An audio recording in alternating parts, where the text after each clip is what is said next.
আলহামদুলিল্লাহ। আজকে ২৯টা রোজা। আজকে রোজা হলো ২৯টা। আল্লাহ রব্বুল আলামিন যাতে ৩০টা রোজা আমরা সুন্দর মতো আদায় করতে পারি, যেহেতু ২৯টা রোজা যদি আমরা রাখতে পারি তাহলে অবশ্যই আমরা ৩০টা রোজাও কিন্তু আমরা রাখতে পারবো। কি বলেন বন্ধুরা? আল্লাহ তাআলা দেখেন কত মহান, যে পুরো রমজান মাসটা আমাদের ঠান্ডায় ঠান্ডায় চলে গেল, না গরম না ঠান্ডা।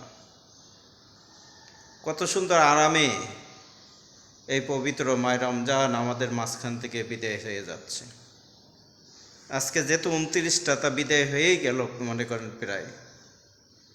কিন্তু এই রমজান আগামী বছর কার ভাগ্যে আসবে কে আসবে না, আমরা কে পাবো কে পাবো না, এটা কেউ আমরা গ্যারান্টি দিতে পারবো না। এই যে আজকে যে ৩০শে রমজান, ২৯শে রমজান, আগামীকালকে যে মনে করেন হবে আপনার ৩০শে রমজান, এই ৩০শে রমজান পর্যন্ত কি আমরা বাঁচতে পারবো ভাই? ৩০শে রমজান পর্যন্ত কি আমাদের হায়াত থাকবে? মনে হয় না আমাদের হায়াত থাকবে। নিঃশ্বাসের কোনো বিশ্বাস নেই।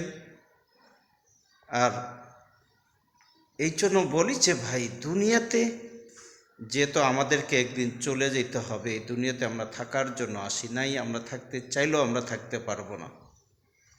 তো এই জন্য বলি যে ভাই, এই দুনিয়াতে এত অহংকারী, এত বাহাদুরি করে আমাদের কোনো লাভ নেই, কোনো লাভ নাই। একটাই শুধু চিন্তা করেন, চোখ দুইটা বন্ধ করব, সব কিছু রেখে চলে যেতে হবে। কিছুই আমরা সঙ্গে নিতে পারবো না, কিছু আমাদের সাথে যাবে না।